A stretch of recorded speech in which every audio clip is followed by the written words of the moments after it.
menjadi sebuah rencana pembelajaran yang betul-betul berpihak pada peserta didik. Jadi tidak lagi sekarang kita ideal menyusun RPP, wah dengan copy paste, ngerti beora.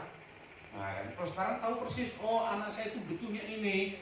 Jadi rancangan pembelajaran yang saya susun ya capaian pembelajarannya yang kita ambil, kemudian menjadi tujuan-tujuan pembelajaran yang sudah dikelompokkan tadi menjadi kelas-kelas, betul-betul merupakan kebutuhan anak kita. Ya. Demikian Bapak Ibu, monggo sekarang tugas Bapak Ibu silahkan membuat satu saja ya, sederhana ya.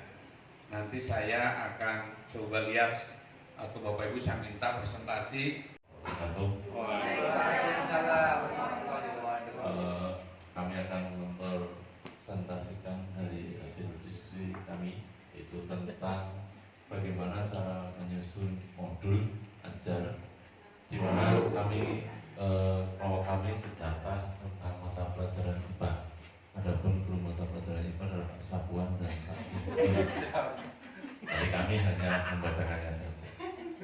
Baik Bapak Ibu yang kami hormati, bahwa di modul yang telah kami buat bersama-sama tadi dengan berdarah-darah untuk diskusinya, bagian awal modul ini ada yang namanya identitas.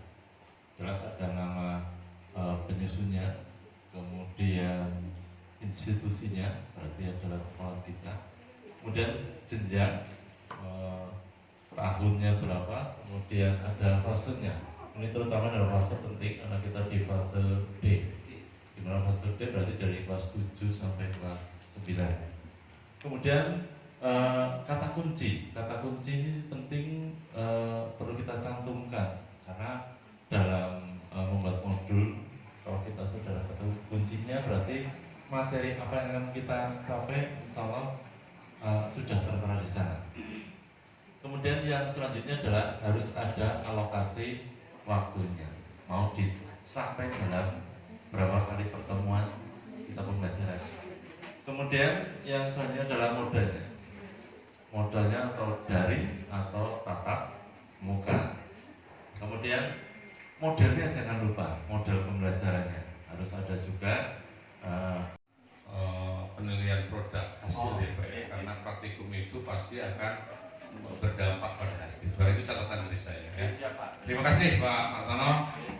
Berikutnya untuk kelompok matematika, silakan saya beri kesempatan. Matematika untuk materinya itu aljabar, penjumlahan dan pengurangan aljabar untuk tujuannya Pak. Jadi siswa itu bisa menjumlahkan dan mengurangkan dalam operasi bentuk aljabar. Ya, Ibu baca tujuan pembelajarannya apa? Tujuannya tadi Pak, siswa dapat melakukan operasi penjumlahan dan pengurangan bentuk aljabar.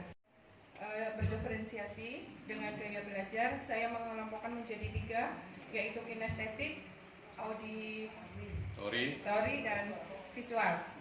Ketika yang kinestetik, saya merintahkan anak untuk membawa barang nyata Pak, biar anak lebih prakteknya lebih meyakinkan gitu. Kalau yang untuk visual saya membaca, dan untuk yang auditori saya memperlihatkan dalam ini Pak, LCD yang di kelas. Menyampaikan gambarnya secara lisan, tapi tidak menunjukkan gambarnya. Kelompok pasangannya menggambar berdasarkan deskripsi dari kelompok lawannya tersebut. Untuk kelompok tengah menyusun kata menjadi kalimat berdasar gambar. Kemudian untuk kelompok bawahnya melengkapi kalimat dengan preposition berdasarkan gambar, karena bertingkat ya. Kita memiliki 3 kelompok, bawah, sedang, dan atas. Kemudian pada fase ketiga kita membimbing atau mendampingi peserta didik untuk menyelesaikan LKPD-nya. Pada fase keempat presentasi. Nah, untuk yang semuanya presentasi, untuk yang 2 kelompok atas itu kan tadi yang satunya memberi. Ibu melayani anak-anak auditori di kelas, visual di kelas tidak jadi. Ya, maka langkah kita adalah memisahkan. Misalnya untuk anak-anak visual kita pisahkan untuk di perpustakaan. Ya, karena ketika anak mendengarkan sambil baca bisa Bu. Ini hati-hati ya. Oke, makanya juga kenapa kita siapkan gazebo itu tujuannya supaya ketika mendiferensiasikan pembelajaran kebutuhan anak itu terlayani.